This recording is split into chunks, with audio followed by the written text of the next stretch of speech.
There are some events that don't fit nicely into either of the categories we've already discussed, so we'll take a look at those here. We'll begin with an easy one. The end event simply ends the game. You won't generally use this in trials tracks, but when you get into building skill games, the end event will be a necessity. No real properties here besides a few basic event options. An impulse to the event ends the game, simple as that.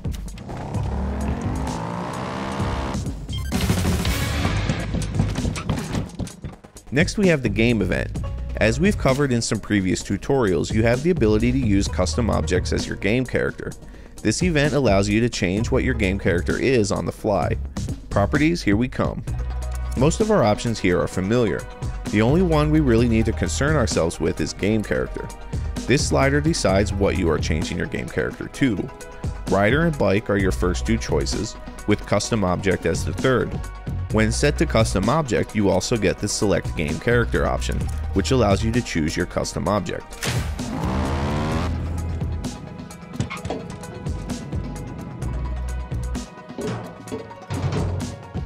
Now we'll take a look at the hit point event. This event can be used to add hit points to any object that uses hit points. Let's see what we have in the properties. With this event, the type determines how you affect the object's hit points. Set will just set that object's hit point value, while increase or decrease will adjust based on the number of hit points it already has. Increase makes it stronger, decrease makes it weaker.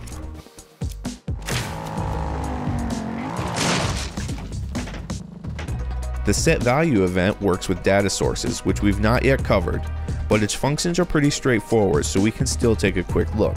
The set value event will always be used to change the value in the variable data source. Just as a quick preview, the variable data source is basically a tool used to hold a numerical value that can be used for various purposes, which we will cover in the data source lesson. Now let's check out our properties. Type in this event changes how the event will affect the value that is already in the variable data source, and value sets the value the event will use to do it. Set will simply change the data source value to the value you have in the event. The rest all affect the data source value with math. Increase, decrease, multiply, and divide will all take the value in the event and the value in the data source and use that mathematical function to create the data source's new value.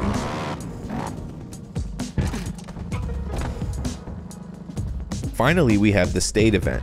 By this point, we've seen quite a few items in the editor that have an enabled checkbox. The state event affects that checkbox. We have the same type, reset, and select options we've seen a lot of in event properties.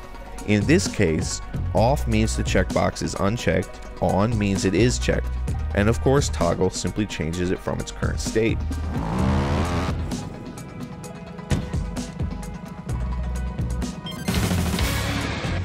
Now we do have one more event that we've not yet covered.